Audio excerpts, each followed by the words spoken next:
Now I'd like to invite Dr. Saif Islam sir, professor from University of California, Davis. He will talk on living in a world of pervasive computing and smart things. Dr. Saif Islam sir received his BSc degree in physics from Middle East Technical University, 1994, Turkey. MSc degree in physics from Bilkent University, Turkey, and then PhD in electrical engineering in 2001 from University of California, Los Angeles. As I already said, he worked in Hewlett-Packard Laboratories and then joined in University of California, Davis. He has authored and co-authored more than 250 scientific papers, organized 32 international conferences and symposiums, holds 42 patents as an inventor or co-inventor. He is an elected fellow of the Institute of Electrical and Electronics Engineering, IEEE, American Association for the Advancement of Sciences, Optical Society of America, International Society for Optics and Photonics, and the National Academy of Inventors. So thank you, sir, for joining here. Please. It's really a great pleasure to be with you all. I'm really very, very impressed. আমি সবাইকে follow করছিলাম live, and I saw lots of young people, lots of energy and interest and enthusiasm. Definitely বাংলাদেশে এই ধরনের আয়োজন যারা করে তাদের সবাই বাংলাদেশকে চেঞ্জ করার জন্য যা যা দরকার ঠিক এই ধরনের ইনিশিয়েটিভ নিচ্ছে। এই ধরনের ইনিশিয়েটিভের মাধ্যমে আমাদের দেশ থেকে Bill Gates, Steve Wozniak, Steve Jobs এর মতো মানুষ বের হয়ে আসবে। আমি university of California electrical and computer engineering এর প্রফেসর। আমার কাজ হচ্ছে মোরলেস হার্ডওয়্যার নিয়ে কাজ করা। হার্ডওয়্যার, কম্পিউটারের হার্ডওয়্যার, সেন্সরের হার্ডওয়্যার, ইমেজিং এর হার্ডওয়্যার, এবং সেগুলোকে ইফেক্টিভলি ব্যবহার করার জন্য কম্পিউটেশনাল প্রসেস ব্যবহার করা, কম্পিউটেশনাল মেথডগুলো ব্যবহার করে আগে যেগুলো বড় সাইজের যন্ত্রপাতি ছিল, হার্ডওয়্যার ছিল, সেগুলোকে ছোট করা, মিনিচারাইজ করা, আরো স্মার্টার করা, এবং সেগুলো কিভাবে আমাদের লাইফকে কমপ্লিটলি চেঞ্জ করে দিচ্ছে স্লোলি, সেটা হচ্ছে আজকের প্রেজেন্টেশনের মূল টপিক। প্রথমে আমি সবাইকে আমেরিকায় ন্যাশনাল একাডেমি অফ ইঞ্জিনিয়ারিং নামে একটা সোসাইটি আছে, সেই সোসাইটিতে প্রতি বছর প্রত্যেক ডিকেডে অথবা 2-1 দশকের পর কতগুলো মেইন ইঞ্জিনিয়ারিং চ্যালেঞ্জ করে আইডেন্টিফাই করে, সেই চ্যালেঞ্জগুলোকে তারপর রিসার্চার এবং সায়েন্টিস্টদেরকে অ্যাড্রেস করার জন্য, সলভ করার জন্য সাজেশন দেয়। আমি সেগুলো প্রেজেন্ট করার এবং সেগুলোর মধ্যে থেকে কয়টা computer science, computer engineering, programming related, সেগুলো আইডেন্টিফাই করব। আমি ঠিক শিওর না আমার স্লাইডগুলো কি দেখতে পাচ্ছে কিনা যারা লাইভ ফলো করছে। Can you please ensure the slides are also shown? লাইভে আমি আমাকে দেখতে পাচ্ছি কিন্তু স্লাইড দেখতে পাচ্ছি না, অ্যান্ড আমি আপনাদের শুনতে পাচ্ছি না। এটা একটা সমস্যার ব্যাপার। আই হোপ যে আমাকে অন্তত মানুষ শুনতে পাচ্ছে।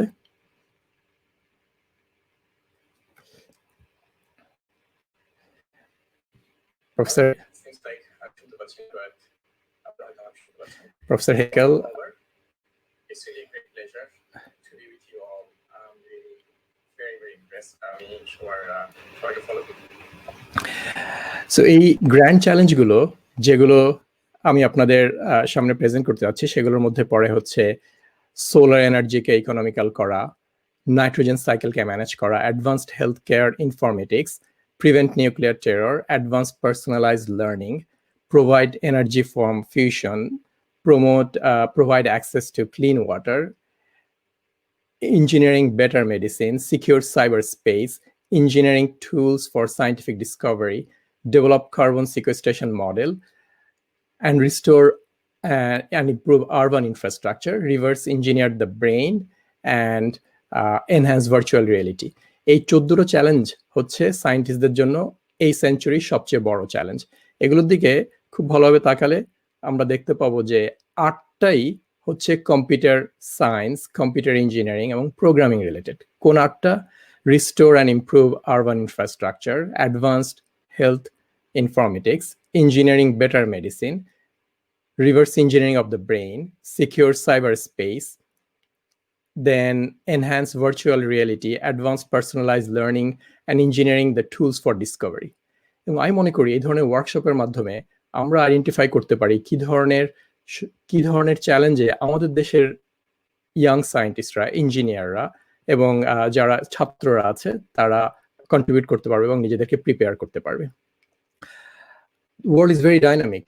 এই চ্যালেঞ্জগুলো আমাদের সামনে থাকবে, কিন্তু এই চ্যালেঞ্জগুলোকে অ্যাড্রেস করতে গিয়ে মানুষ যে ডিসকভারি করবে, যে সমস্ত নতুন ইনভেনশনগুলো নিয়ে আসবে সোসাইটিতে, সেগুলোর মাধ্যমে ওয়ার্ল্ড কুইকলি চেঞ্জ হবে। একটা এক্সাম্পল, গত 60-70 বছরের এক্সাম্পল আমরা কম বেশি সবাই জানি। ENIAC কম্পিউটার 1947 সালে মাত্র 15,000 ট্রানজিস্টর, তখনকার যুগে ট্রানজিস্টর ছিল ভ্যাকিউম টিউবের, ভ্যাকিউম টিউব দিয়ে শুরু করে, এটার ওজন ছিল 30 টন। চিন্তা করে দেখুন, একটা কম্পিউটার ওজন 30 টন, কিন্তু সেটাতে মাত্র 15,000 ট্রানজিস্টর ছিল। ভ্যাকিউম টিউবগুলোর সাইজ এখানে দেখাচ্ছি। যে ট্রানজিস্টরকে আজকে আমরা দেখতে পাই না, যেটা চুলের থেকেও কয়েকশো গুণ, কয়েক হাজার গুণ ছোট, সেটা প্রথম 1947 সালের কম্পিউটারে ঠিক এই সাইজের ছিল। মানুষ তখন সবসময় স্বপ্ন দেখতো যে কিভাবে এগুলোকে ছোট করবে। এর মধ্যে সবচেয়ে বড় যারা স্বপ্ন দেখতে পারতেন তাদের মধ্যে ছিলেন IBM এর সিইও তখনকার দিনে থমাস ওয়াটসন। তার প্রেডিকশন ছিল যে একসময় ওয়ার্ল্ডে হয়তো বা মাত্র 5টা কম্পিউটার দরকার হবে। এটা 1943 সালের কথা। তারপর 1949 সালে পপুলার ম্যাগাজিন যখন কম্পিউটার ওজন ছিল 30 টন, সেটাকে তারা স্বপ্ন দেখতো যে কিভাবে কমিয়ে 1.5 টনে নিয়ে আসতে পারবে, যাতে সেটাকে এক জায়গা থেকে আরেক জায়গায় নেওয়া যায় ট্রাকে করে। কেন ওলসন, যে ডেক কম্পিউটার নামে একটা কোম্পানির ফাউন্ডার ছিল, তার প্রেডিকশন ছিল যে এটার কোনো কারণই নাই যে মানুষ ঘরে ঘরে কম্পিউটার চাবে। There is no reason anyone would want a computer in their home. এটা 1977 সালের কথা। তখনও কেউ চিন্তাও করতে পারেনি সবার পকেটে কম্পিউটার থাকবে, ঘরে তো থাকবেই বেশ কিছু কম্পিউটার। বিল গেটস ফেমাসলি 1981 সালে বলেন যে 640K ought to be enough for anybody. এটা মেমোরি নিয়ে কথা বলছে। আজকে আমাদের পকেটে তার কয়েক হাজার গুণ বেশি মেমোরি থাকে। সো প্রেডিকশনগুলো মাত্র 20, 30, 40 বছর আগে মানুষ যা করতো, সেগুলো ওই সময়ের প্রেডিকশনগুলো ছিল ওয়াইল্ডেস্ট প্রেডিকশন। কিন্তু আজ 2020-তে আমরা জানি ওয়ার্ল্ড কিভাবে চেঞ্জ হয়ে গেছে। এই চেঞ্জ হওয়ার পিছনে সিলিকন ভ্যালির লার্জ নাম্বার অফ কোম্পানি একসাথে কন্ট্রিবিউট করেছে। এটা সিলিকন ভ্যালির ম্যাপ, বিভিন্ন কোম্পানি কোথায় কোন জায়গায় আছে সেটার ছোট ছোট তাদের লোগো দিয়ে এখানে দেখানো হয়েছে। এই কোম্পানিগুলো প্লাস আশেপাশের সমস্ত ইউনিভার্সিটি যেগুলো আছে, স্ট্যানফোর্ড, বার্কলি এবং ইউনিভার্সিটি অফ ক্যালিফোর্নিয়ার বেশ কয়েকটা ক্যাম্পাস, এগুলো একসাথে হয়ে যেই রেভলিউশন গত 1947 সাল থেকে আজকে 2047-এ আমাদের ওয়ার্ল্ডকে চেঞ্জ করেছে, সেটার জন্য হিউজলি কন্ট্রিবিউট করেছে।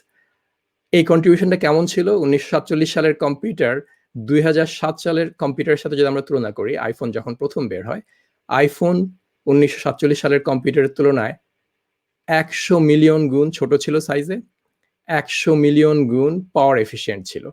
অর্থাৎ যে পরিমাণ পাওয়ার 47 সালের কম্পিউটার ব্যবহার করত, সেটার থেকে 100 মিলিয়ন গুণ কম পাওয়ারে 2007 সালের কম্পিউটার রান করা সম্ভব ছিল, এবং সেটার ক্ষমতা ছিল 100 মিলিয়ন গুণ বেশি।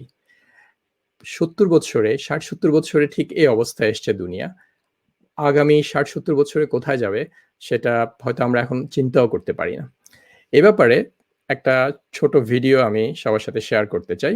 Well, in the coming years, computer chips will cost as little as a penny. That's cheaper than garbage, cheaper than scrap paper. So computer chips will be everywhere and nowhere, including our contact lenses. So when we put on our contact lenses and blink, we will go online. And who were the first people to buy internet contact lenses? College students taking final examinations.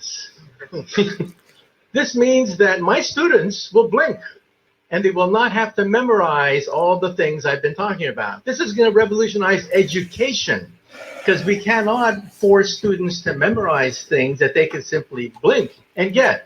And then if you feel sick, you will blink and see RoboDoc.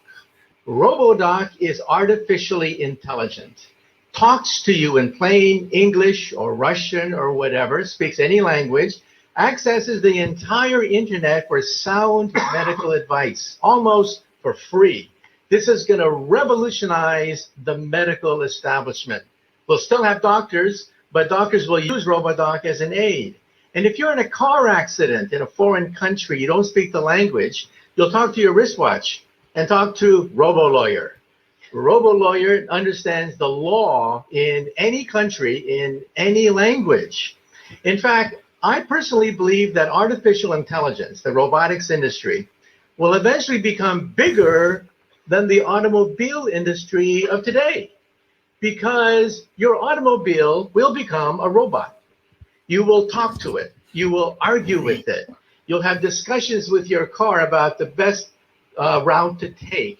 And when you want to park the car, you simply tell your car, park yourself. And the car parks itself. This is going to revolutionize urban economics when you don't have to worry about parking anymore. And then the next organ to be digitized is the brain. You may not know this, but 2 years ago, scientists were able to upload the first memories. Memories can now be uploaded and downloaded. This makes possible BrainNet. BrainNet could be the next step in the evolution of the internet. Instead of zeros and ones, instead of text, you'll put emotions, feelings, sensations, memory. So এই revolution এভাবে continue করা যদি সম্ভব দরকার আমাদের আমরা যদি করতে চাই, যে ধরনের কম্পিউটিং ফিচার দরকার হবে সেটা হচ্ছে কোয়ান্টাম কম্পিউটার বেসড হবে। একটা কোয়ান্টাম কম্পিউটার যতটুকু পাওয়ারফুল, সেটা যদি ক্লাসিক্যাল কারেন্ট যে কম্পিউটারগুলো আছে সেগুলোর সাথে আমরা তুলনা করি, বলা যায় almost 100 billion cubic kilometre area volume যদি আমরা কারেন্ট কম্পিউটার দিয়ে ভরে একটা সুপার কম্পিউটার তৈরি করি, কোয়ান্টাম কম্পিউটার তার চাইতেও পাওয়ারফুল হবে। অনেকটা বলা যায় পুরো চাঁদের 6 ভাগের 1 ভাগ জায়গা যদি আমরা কম্পিউটার দিয়ে ফিল করে দিই এবং সেই কম্পিউটার দিয়ে ক্লাসিক্যাল কম্পিউটার দিয়ে যদি একটা সুপার কম্পিউটার ক্লাস্টার ক্রিয়েট করি, একটা কোয়ান্টাম কম্পিউটার তার চাইতে বড় পাওয়ারফুল হবে। এবং এর ক্ষমতার কারণে life would look like magical. That's what future would look like. এবং আমি আশা করি আমাদের ইয়াং পিপলদের মধ্যে অনেকেরই এই ধরনের কোয়ান্টাম কম্পিউটারের কার্নেট রেভলিউশনে কন্ট্রিবিউট করার সুযোগ হবে এবং সেগুলো ব্যবহার করার সুযোগ হবে। আমি রিসেন্টলি রেগেটি কম্পিউটারের ইঞ্জিনিয়ারদের সাথে কথা বলছিলাম। তাদের সাথে Amazon.com রিসেন্টলি একটা পার্টনারশিপে গিয়েছে। অ্যামাজনে ক্লাউড কম্পিউটিংয়ের একটা বড় অংশ একসময় এই ধরনের কোয়ান্টাম কম্পিউটার দিয়ে তারা সাপোর্ট করা প্ল্যান নিচ্ছে। এইসব পরিবর্তনগুলোর জন্য আমাদের প্রত্যেকেরই কিছুটা রিনিউ করা দরকার সময় সময়। আমরা যদি ক্লাসিক্যাল ওয়ার্ল্ডে পড়ে থাকি, আমরা যদি 1970s ওয়ার্ল্ডে পড়ে থাকি, তাহলে এই সময়ের সুযোগগুলো, এই সময়ের অপরচুনিটিগুলো আমরা কাজে লাগাতে পারবো না। আমরা যদি ফিউচার অপরচুনিটির জন্য রেডি হতে চাই, তাহলে আমাদের চোখ কান খোলা রাখতে হবে। তা না হলে এক সময়ের আমেরিকার রাস্তায় ট্যাক্সি দেখা যেত, এখন সেটার বদলে উবার, লিফট এই ধরনের গাড়ি দেখা যায়। ট্যাক্সির ড্রাইভাররা আজকে আর এক্সিস্ট করে না। একসময় কোডাক নামে একটা কোম্পানি ছিল, আজকের ইয়াং পিপলদের হয়তো বা অনেকেরই কোম্পানিটার নামও জানা নাই। তারা ওয়ার্ল্ডের সবচেয়ে বড় ফটোগ্রাফি কোম্পানি ছিল, আজকে তারা এক্সিস্ট করে না। যাদের ফিউচার গোল হচ্ছে দুনিয়ার সবচেয়ে প্রথম সারিতে থাকার, তারা দুনিয়ার প্রথম সারিতে কি হচ্ছে সেটা নিয়ে খোঁজ খবর রাখা দরকার। না হলে এই ধরনের এন্টিটির মতোই তাদের ভাগ্য বরণ করতে হতে পারে। যেহেতু আমি ইউনিভার্সিটিতে টিচিং প্রফেশনে আছি, একটা জিনিস আমার অবজারভেশনটা শেয়ার করি, সেটা হচ্ছে কারেন্ট জেনারেশন যারা এখন হাই স্কুল শেষ করছে, যারা ইউনিভার্সিটি যাচ্ছে, তাদেরকে আমরা মিলেনিয়ালস বলি অথবা জেনারেশন জি বলি। এদের অনেকেই কোনো একটাতে ফোকাস করতে পারে না, কোনো একটাতে ইনডেপথ ডিসকাশনে যেতে পারে না, অথবা কোনো একটাতে মনোযোগ ধরে রাখতে পারে না। এই জিনিসটা ডেফিনেটলি যারা ফিউচারে টেকনোলজিতে লিডার হতে চায়, বড় হতে চায়, তাদের জন্য খুব একটা হেল্পফুল হবে না।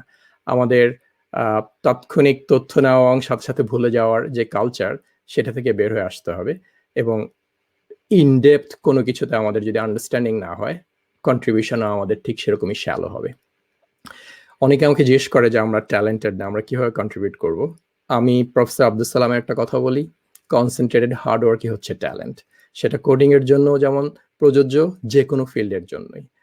আমাদের শুধুমাত্র লেগে থাকা, কন্টিনিউয়াস পরিশ্রম করার মাধ্যমেই, যেরকম আখের রসকে আমরা কনসেন্ট্রেট করতে আমরা চিনি অথবা গুড় করে ফেলি, সেরকম ভাবেই হার্ড ওয়ার্কের যখন কনসেন্ট্রেটেড ফর্মটা আমরা তৈরি করব, সেটাকে আমরা ট্যালেন্ট বলতে পারবো। আমাদের সবাইকে রেডি থাকা দরকার, যাতে আমাদের মাথায় যে কোনো ভালো আইডিয়া আসলে সেটাকে আমরা সেটার ইম্প্যাক্টটা বুঝতে পারি, সেটাকে কাজে লাগানোর জন্য আমরা নিজেদেরকে রেডি রাখতে পারি। তা না হলে অনেকের মাথার মধ্যে যেরকম আপেল পড়লে সেটা তাদেরকে নতুন কোনো থিওরি নিয়ে ভাবতে সাহায্য করে না, আমাদের অবস্থা কম বেশি তাই হবে। এক জিনিস আমার ছাত্রদের, ইয়াং পিপলদের বলি যে আমাদের আশেপাশে নিজেদের সময় নষ্ট করার মতো গ্যাজেটস, ডিভাইসেস অ্যান্ড অ্যাক্টিভিটিসের অভাব নাই। সেগুলো থেকে আমাদের নিজেদেরকে আলাদা করে নিয়ে এই ধরনের ওয়ার্ল্ডে যারা কন্ট্রিবিউট করতে চায়, যারা কোডিং করতে চায়, যারা মানুষের লাইফকে চেঞ্জ করতে চায়, ইকোনমিতে বিগ ইম্প্যাক্ট রাখতে চায়, তাদের ডেফিনেটলি এগুলো অনেক কিছুতে, অনেক ডিস্ট্রাকশন থেকে সরে আসার জন্য কন্টিনিউয়াস সাবধান থাকতে হবে। একটা ব্যাপার আমি ইয়াং পিপলদের বলি যে কি ধরনের মানুষ ইঞ্জিনিয়ার এবং সায়েন্স এরিয়াতে কত পার্সেন্ট মানুষ থাকাটা একটা দেশের অগ্রগতির জন্য খুবই দরকার।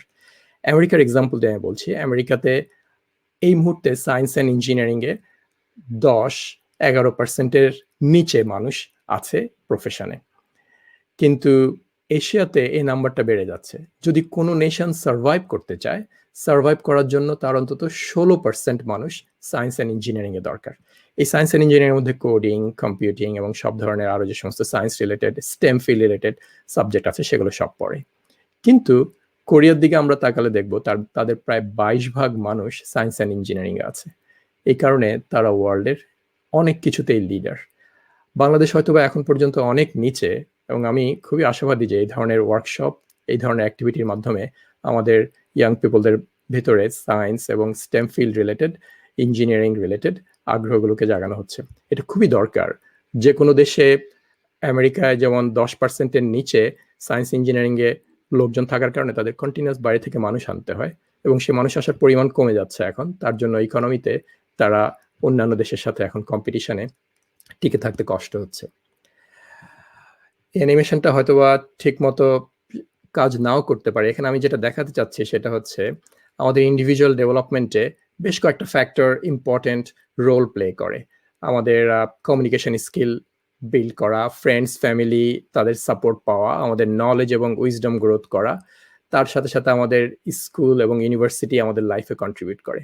কিন্তু একটা জিনিস, ইয়াং পিপলদের যারা কোডিং করতে চাচ্ছে অথবা প্রোগ্রামিং করতে চাচ্ছে, আলটিমেটলি একটা ভালো আইডিয়া, ভালো প্রোডাক্ট তারা যখন ক্রিয়েট করবে, সেটাকে ক্রিয়েট করার জন্য ইম্পর্টেন্ট একটা কন্ডিশন হচ্ছে team work, good companions and mentors এবং ভালো সার্কেলে থাকা, ঠিক আজকের সার্কেলের মতোই। এবং এটা যখন ঠিকভাবে কাজ করা শুরু করবে, everything would look really perfect. এই ব্যাপারগুলো আমাদের কালচারের মধ্যে হয়তো এখন পর্যন্ত অত ডিপ রুটেড না, এবং আমি আশা করছি যারা এই ধরনের ওয়ার্কশপে জয়েন করছে তাদের এই রিয়েলাইজেশনগুলো আরো স্ট্রঙ্গার হবে। আমি ইয়াং পিপলদের যে জিনিসগুলো করতে এবং না করতে বলি, যে জিনিসগুলো করতে বলি সেগুলো মেনশন করি আগে। একটা বড় মিশন এবং গোল থাকা উচিত। একটু আগে এখানে মিস্টার আহসান হাবিব গুগল থেকে কথা বলেছেন। এই ধরনের গুগলের মতো কোম্পানিতে কাজ করার গোল থাকা দরকার, এবং এই গোলটাকে তারপর ইমপ্লিমেন্ট করার জন্য মেন্টর, কম্পেনিয়ন্স, গুড সার্কেলের মধ্যে থাকা দরকার। Remaining in good touch with good friends and good companions is really a big part of your life. তারপর আমরা যে নিজেরা রিয়েলি ভালো কাজ করছি, অনেক কিছু জানি এবং অনেক কিছু বুঝি, আমরা অনেক কিছু মানুষকে শেখাতে পারি, মানুষের সমস্যা আমাদের সলভ করার জন্য এনাফ আমাদের হাতে টুলস অ্যান্ড স্কিলস আছে, সেটাও মানুষকে বোঝানো দরকার। মার্কেটিং এবং নেটওয়ার্কিং স্কিলটাকে ডেভেলপ করা দরকার। দুনিয়ার কোনো না কোনো জায়গায় আমার জন্য হয়তো 10টা জব আছে এখন, যেগুলো আমার নিজের স্কিলের জন্য পারফেক্ট ম্যাচ হবে, কিন্তু কেউ এসে সেগুলো আমাকে ঘরে দিয়ে যাবে না, আমাকে খুঁজে বের করতে হবে। খুঁজে বের করার প্রসেসে নেটওয়ার্কিং, মার্কেটিং, নিজের সাথে ওয়ার্ল্ডের কানেক্টিভিটি গুলো এক্সট্রিমলি ইম্পর্টেন্ট একটা রোল প্লে করে। পোস্ট কোভিড ওয়ার্ল্ড আমি মনে করি ডিফারেন্ট হবে। কেমন ডিফারেন্ট হবে? বেশিরভাগ জব, যে জবগুলোতে ইউ অল আর ইনভলভড, সেগুলো অনেকগুলোই অনলাইন হবে। You might have to compete with people from South America, from Africa, from Vietnam and other places. এডুকেশনও অনলাইন হবে। সেটার বিগ একটা পজিটিভ দিক হচ্ছে অনেক কন্টেন্ট আমরা ফ্রি পাবো নিজেদের এনরিচ করার জন্য, নিজেদের এক্সপিরিয়েন্সকে আরো বাড়ানোর জন্য। যা আমাদের দরকার, আমার বয়স, তোমাদের বয়সে আমি যেগুলো পাইনি সেগুলো ইজিলি এখন অনলাইনে পাওয়া সম্ভব হবে। এটা একটা গ্রেট অপরচুনিটি। একজন MIT-তে পড়া স্টুডেন্ট আর ঢাকায় বসে অনলাইনে পড়া স্টুডেন্টের মধ্যে খুব বেশি ডিফারেন্স হয় বলে আমি মনে করি না। আমরা যদি ওয়ার্ল্ড কম্পিটিটিভ কেমন হবে সেটা বুঝতে না পারি, আমাদের জবগুলো অন্যরা নেওয়ার জন্য কন্টিনিউয়াস রেডি থাকবে। সো হাফ বেকড এবং half trend workforce definitely future ওয়ার্ল্ডে খুব একটা সাকসেসফুলি দাঁড়াতে পারবে না। এটার জন্য সবাইকে অ্যাক্টিভলি যাতে ওয়ার্ল্ডের টপ নচ পিপলের মধ্যে নিজেদেরকে ইনক্লুড করা যায় সেজন্য চেষ্টা করতে হবে। তা না হলে অন্যরা কম্পিটিশনে আমাদের জব নিয়ে নেওয়ার জন্য অলওয়েজ রেডি আছে। সো বাংলাদেশের ইকোনমিক্স ডাইনামিক্সটা নিয়ে আমি একটা কথা বলতে চাই। আমার মনে হচ্ছে এই অ্যানিমেশনটা ঠিক মতো কাজ করছে না। এখানে 3টা কম্পোনেন্ট, এগ্রিকালচার, রেমিটেন্স, বাইরে থেকে আমাদের লেবার ফোর্সে পাঠানো টাকা, ফরেন কারেন্সি, আর হচ্ছে গার্মেন্টস ইন্ডাস্ট্রি হচ্ছে আমাদের মেইন ইকোনমিক সেক্টর। কিন্তু আমরা যদি এইগুলোকে বাংলাদেশ ইকোনমিকে আরো বড় করতে চাই, তাহলে যেটা দরকার হবে সেটা হচ্ছে একটা টেকনোলজি সেক্টর, যেটাতে you all are trying to contribute.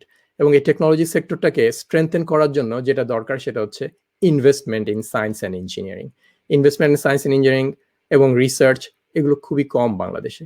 Unfortunately এটাকে যদি স্ট্রেংথেন না করা যায় এবং টেকনোলজি সেক্টরকে যদি ইন্সপায়ার না করা যায়, বাকিগুলোকে গ্রো করা কঠিন। টেকনোলজির এখন পর্যন্ত অপরচুনিটি আনলিমিটেড। আমি আশা করছি ইউ ইয়াং পিপল নিজেরা ইনিশিয়েটিভ নিয়ে আমরা যে আমাদের জেনারেশন যেগুলো খুব একটা করতে পারিনি, আমরা যেগুলোতে ফেল করেছি, সেগুলোতে তোমাদের পক্ষে কন্ট্রিবিউট করা সম্ভব হবে। একই কনটেক্সটে আমি ওয়ার্ল্ডের রিসার্চ অ্যান্ড ডেভেলপমেন্টে ইঞ্জিনিয়ারিং অ্যান্ড সায়েন্স এরিয়াতে কি পরিমাণ বিভিন্ন কান্ট্রি খরচ করছে সেটা দেখাচ্ছি। এখানে 2010-এ দেখাচ্ছে যে আমেরিকা সবচেয়ে বেশি খরচ করে। তাদের জিডিপির প্রায় 3 ভাগ, শতকরা 3 ভাগ যা হচ্ছে রিসার্চ অ্যান্ড ডেভেলপমেন্টে। তাদের 1 মিলিয়ন পিপলের মধ্যে প্রায় 5,000 মানুষ হচ্ছে সায়েন্স অ্যান্ড ইঞ্জিনিয়ারিং এ আছে, যেটা একটা গুড নাম্বার। আমরা যদি চায়নার দিকে তাকাই, 2010 সালে তারা 1.5% জিডিপির টাকা, যেটা একটা বিরাট অঙ্ক, সায়েন্স অ্যান্ড ইঞ্জিনিয়ারিং এর রিসার্চের জন্য ব্যবহার করতো এবং 1 মিলিয়নের মধ্যে 1,000-এর মতো তাদের সায়েন্স অ্যান্ড ইঞ্জিনিয়ারিং এর ট্রেন্ড ওয়ার্কফোর্স ছিল। এই পিকচারটা স্লোলি চেঞ্জ হচ্ছে 2011, 2012। 2012-তে একটা জিনিস নতুন হচ্ছে, সেখানে পাকিস্তান এই ম্যাপের মধ্যে ঢুকলো, যেখানে প্রায় 0.7% জিডিপির টাকা তারা সায়েন্স অ্যান্ড ইঞ্জিনিয়ারিং এর জন্য ব্যবহার করা শুরু করলো। চায়নার বাজেট আরো বড় হলো। চায়নাতে টোটাল নাম্বার অফ 1 মিলিয়নের মধ্যে প্রায় 1200-1300 মানুষ science and engineering A contribute করার শুরু করলো এবং বেশ কিছু নতুন নতুন কান্ট্রি এখানে জয়েন করলো। আরো যদি আমরা তাকাই, চায়না 2015 সালে দেখা গেল প্রায় অলমোস্ট 2 ভাগের মতো সায়েন্স অ্যান্ড ইঞ্জিনিয়ারিং এ খরচ করছে। আমেরিকার পরিমাণটা বাড়ছে না, কিন্তু অন্যান্য দেশের গুলো বাড়ছে। এটাকে যদি আমরা এখন তুলনা করি, ইন্ডিয়া একসময় খুবই ছোট ছিল। 2002 সালে মাত্র $12-13 বিলিয়ন খরচ করতো তারা রিসার্চে, সায়েন্স অ্যান্ড ইঞ্জিনিয়ারিং রিসার্চের জন্য। 2012 সালে এসে প্রায় সেটা 40 বিলিয়নের মতো হয়ে গেল। ইন্ডিয়ার পপুলেশন আমাদের দেশের তুলনায় হয়তো বা 10 গুণ বেশি। ইন্ডিয়া যদি 40 বিলিয়ন রিসার্চ এবং ডেভেলপমেন্টের জন্য, সায়েন্স অ্যান্ড টেকনোলজির জন্য খরচ করে, বাংলাদেশ অন্তত 4 বিলিয়ন করা উচিত। বাংলাদেশ ঠিক একই সময় 2012 সালে মাত্র $30 মিলিয়ন খরচ করে। 4 বিলিয়ন ইন্ডিয়ার সাথে তুলনা করলে আমাদের খরচ করা উচিত ছিল, কিন্তু সেটা আনফরচুনেটলি আমাদের দেশে হয়নি। আরেকটা জিনিস আমি আপনাদের নোটিস করার জন্য বলবো, সেটা হচ্ছে আমেরিকা এখন পর্যন্ত ওয়ার্ল্ডে লিড দিচ্ছে সায়েন্স অ্যান্ড টেকনোলজি এরিয়াতে, R&D-তে, কিন্তু এখানে এই ইয়েলো কার্ভটা হচ্ছে চায়নার। চায়না স্লোলি আমেরিকার চাইতে একসময় আমেরিকার চাইতে একসময় উপরে চলে যাওয়ার সম্ভাবনা আছে 2020-21 সালের দিকে। এই ট্রেন্ডটা কন্টিনিউ করার মাধ্যমে চায়না একসময় ওয়ার্ল্ডের লিডার হবে। এবং সায়েন্স টেকনোলজি এরিয়াতে যদি ইন্ডাস্ট্রি আমরা স্টিমুলেট করতে চাই, ইকোনমি স্টিমুলেট করতে চাই, আমাদের ইকোনমিকে গ্রো করতে চাই, R&D একটা ইম্পর্টেন্ট শর্ত। এটা হচ্ছে অনেকটা একটা বিল্ডিং এর মাটির নিচের ফাউন্ডেশন। ফাউন্ডেশন না থাকলে বিল্ডিং উপরের দিকে খুব বেশি উঁচু করা সম্ভব না। একটা কথা এই যুগে মানুষ বলে, সেটা হচ্ছে পৃথিবীতে যত সায়েন্টিস্ট এবং ইঞ্জিনিয়ার্স ছিল তার 90 ভাগই এখন বেঁচে আছে। এটার মানেটা কি? মানেটা হচ্ছে দুনিয়ার সব জায়গাতে এখন মানুষ জানে ইকোনমিক অ্যাক্টিভিটির একটা বড় অংশ হচ্ছে ইঞ্জিনিয়ারিং, সায়েন্স এবং টেকনোলজি এরিয়া থেকে আসে। সবাই ইনভেস্ট করছে এবং ট্রেন্ড ওয়ার্কফোর্স এই এরিয়াতে খুবই বেশি বেড়ে যাচ্ছে। এবং সেটার মানে হচ্ছে যে আমরা হিস্ট্রির সবাইকে যদি কাউন্ট করি কি পরিমাণ তারা সায়েন্স ইঞ্জিনিয়ারিং এ ছিল, কারেন্ট যারা বেঁচে আছে তাদের তুলনায় তারা কমই ছিল। গত 10-15 হাজার বছরের ইতিহাসে যা ছিল তার থেকে এখন 9-10 গুণ বেশি মানুষ এই ফিল্ডগুলোতে আছে, কারণ ইকোনমির একটা বড় অংশ হচ্ছে এই ফিল্ডে। আমরা এখন কথা বলতে পারছি দেশে, আমেরিকা থেকে দেশে বসে থাকা মানুষের সাথে। এটা এই সায়েন্স অ্যান্ড ইঞ্জিনিয়ারিং এর কন্ট্রিবিউশনের কারণে। আজকে আপনারা ঘরে বসে শিখতে পারছেন, কোডিং এর ওয়ার্কশপে জয়েন করতে পারছেন, সায়েন্স অ্যান্ড ইঞ্জিনিয়ারিং এ ইনভেস্টমেন্টের কারণেই। সো আমরা যদি রিয়েলি এটা করতে পারি, আমাদের এই ছোট ইকোনমি, যেটা বাম পাশে আমি দেখাচ্ছি, যেটা অনেকটা বলা যায় 3 চাকার গাড়ির মতো, বেবি ট্যাক্সির মতো, সেটাকে আমরা যদি 4 চাকার গাড়িতে কনভার্ট করতে চাই, তাহলে বিজ্ঞান আর প্রযুক্তিতে গবেষণার মাধ্যমেই সেটা সম্ভব হবে। এবার আমি কিসের উপরে কাজ করি সেটা নিয়ে সংক্ষেপে কিছু কথা বলে শেষ করব। আমার কাজ কম্পিউটিং রিলেটেড কাজ হচ্ছে ডেটা কমিউনিকেশন, এর হার্ডওয়্যার তৈরি করা, ইমেজিং এবং সেন্সিং। এগুলোতে হিউজলি কম্পিউটিং এর একটা বড় রোল আছে।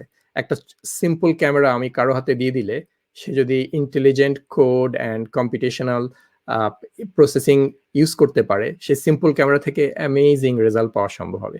আমাদের ল্যাবে আমরা সেগুলোর উপর কাজ করছি। মেইন ড্রাইভিং ফোর্সটা হচ্ছে এটা। প্রতি 2 বছর গত 1 ডিকেডে ডেটা দ্বিগুণ হয়ে যেত। আজকে যা ডেটা 2 বছর পরে এক্স্যাক্টলি তার দ্বিগুণ হয়ে যেত, সেটাই ছিল ট্রেন্ড। এবং এই ট্রেন্ডটা প্রথম দিকে কয়েক বছর একই রকমই ছিল, তারপর দেখা গেল না, এটা দ্বিগুণের চাইতে বেশি হচ্ছে। এটা অনেক বেশি, ট্রেন্ডটা এভাবে কন্টিনিউ করতে থাকলে 2030 সালের দিকে মানুষ বলছে যে প্রতি 12 ঘন্টায় ডেটা দ্বিগুণ হয়ে যাবে। তার মানে সিভিলাইজেশন আজ পর্যন্ত গত 10-15-20 হাজার বছরে যে পরিমাণ ডেটা জেনারেট করেছে, আগামী 12 ঘন্টায় ঠিক সম পরিমাণ ডেটা জেনারেট করবে 30 সালের পর থেকে। এই পরিমাণ ডেটা সেন্টারগুলোতে গিয়ে জমা হয়। আমি এখানে একটা চার্ট দেখাচ্ছি, যেটা হচ্ছে ডেটা সেন্টারে কত পার্সেন্ট ডেটা মানুষ ডেটা সেন্টার থেকে আদান প্রদানের মাধ্যমে ব্যবহার করে, কত পার্সেন্ট ডেটা সেন্টারের ভিতরে কম্পিউটারগুলোর মধ্যে আদান প্রদান হয়। খুব ভালো করে লক্ষ্য করলে এখানে চোখে পড়বে যে প্রায় 86% ডেটা হচ্ছে আমাদের কম্পিউটারগুলো যে ডেটা সেন্টার আছে সেগুলোর ভিতরে আদান প্রদান হয়। মাত্র 13 থেকে 14 ভাগ আমরা একজন আরেকজনের সাথে অথবা একজন ডেটা সেন্টারের সাথে কমিউনিকেশনের মাধ্যমে আপলোড ডাউনলোড করে করি। সো মূল সমস্যাটা হচ্ছে ডেটা সেন্টারগুলোর ভিতরে বিগ একটা প্রবলেম, একটা কম্পিউটারকে আরেকটা কম্পিউটারের সাথে কিভাবে কানেক্ট করা যাবে। এবং এই কানেক্টিভিটির জন্য আগে যে পরিমাণ কেবল মানুষ ব্যবহার করত, সেগুলো একটা বিগ মেস ছিল। এই মেসটাকে প্রিভেন্ট করার জন্য ইলেকট্রিক্যাল কেবল ইউজ না করে মানুষ ফাইবার অপটিক কেবল ইউজ করা শুরু করে। এবং ফাইবার অপটিক কেবলের সুবিধা হচ্ছে এখানে 1-2 গিগাবাইটের বদলে 100 গিগাবাইট ডেটা এক ফাইবারের মধ্যে দিয়ে ইজিলি যেতে পারে। 1 টেরাবাইটের মতো ডেটা এক ফাইবারের মধ্যে দিয়ে ইজিলি যেতে পারে, যেটা ইলেকট্রিক্যাল কেবলে সম্ভব না।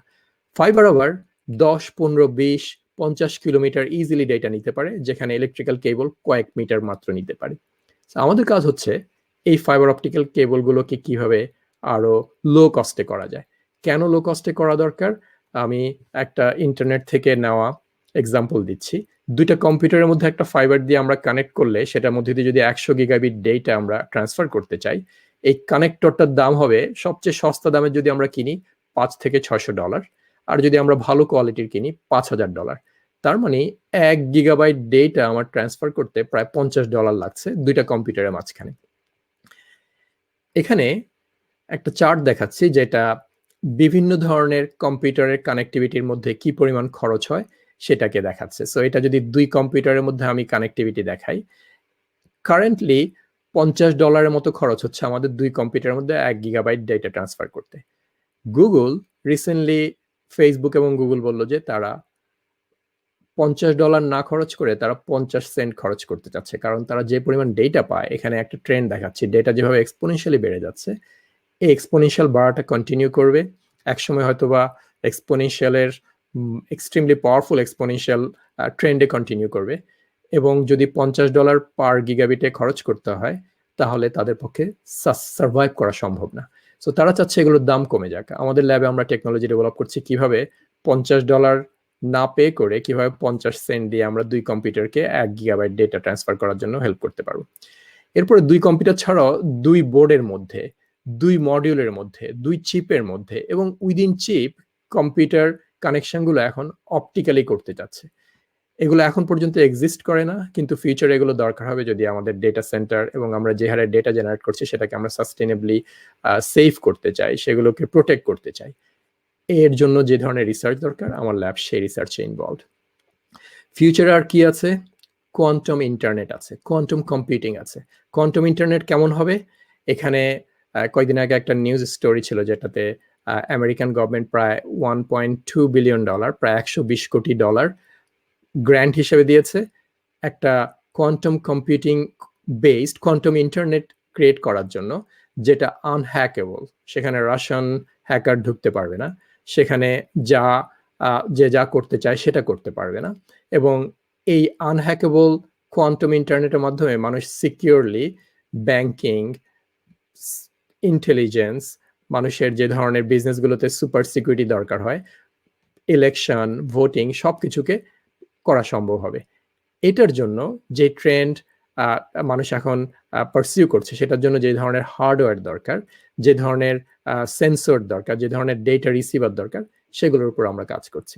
এবং আমাদের কাজের একটা মূল কম্পোনেন্ট হচ্ছে আমরা লাইট, একটা ফোটন হোক অথবা 100 ফোটন হোক অথবা 1 বিলিয়ন ফোটন হোক, সেটাকে আমরা কোনো রকমের ফোটন মিস না করে ডিটেক্ট করার জন্য একটা টেকনোলজি ডেভেলপ করেছি। এটা হচ্ছে ফোটন ট্র্যাপিং টেকনোলজি অথবা লাইট ট্র্যাপিং টেকনোলজি।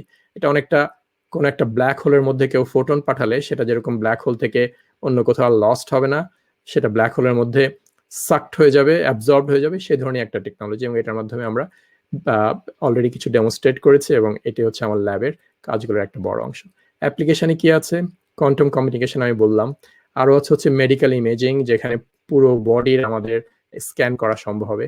আছে হচ্ছে লাইডার, যেটা দিয়ে মানুষ কার চালাতে পারবে, যেটা মানুষ কার চালানোর সময় একটা হয়তো লাইট বিম পাঠাবে, সেই লাইট বিমটা বিভিন্ন অবজেক্টের মধ্যে রিফ্লেক্টেড হয়ে ব্যাক করবে। আমি যদি 1000 ফোটন পাঠাই, হয়তো একটা কি দুইটা ব্যাক করবে, সে একটা দুইটাকে আমি যাতে সেন্স করতে পারি, ডিটেক্ট করতে পারি, সেজন্য সুপার সেন্সিটিভ ডিটেকশন ডিভাইস দরকার। আমরা সেটার উপর কাজ করছি। এবং বায়োলজিক্যাল অ্যাপ্লিকেশন আরো অনেক কিছু আছে যেগুলো এই ধরনের super sensitive, highly sensitive, single photon লেভেলে ডিটেক্ট করার মতো ক্যাপাবিলিটি আমরা ডেভেলপ করতে পারলে এই ধরনের অ্যাপ্লিকেশনকে ডেভেলপ করা যাবে। আর একটু আমি বলেছি ডেটা সেন্টার রিলেটেড আরো যে ধরনের অ্যাক্টিভিটিগুলো রিয়েলি রেলেভেন্ট, সেগুলোর উপর আমরা কাজ করছি। আমি এখানে স্টপ করব এবং আমি আশা করব আমাদের এই ধরনের ওয়ার্কশপের মাধ্যমে মানুষ, আমাদের বাংলাদেশে যারা আছে, তারা একসময় ওয়ার্ল্ড স্টেজে মেজর প্লেয়ারের মধ্যে নিজেদেরকে ইনক্লুড করতে পারবে। এবং একই সাথে শেষ করার আগে প্রফেসর হাসনাইন হেইকেল, প্রফেসর সাজ্জাদ হোসেন এবং অন্যান্য organiser, student members and professionals যারা এই বিগ ইনিশিয়েটিভে কন্ট্রিবিউট করেছে, আমি তাদেরকে সবাইকে আন্তরিকভাবে ধন্যবাদ জানাই।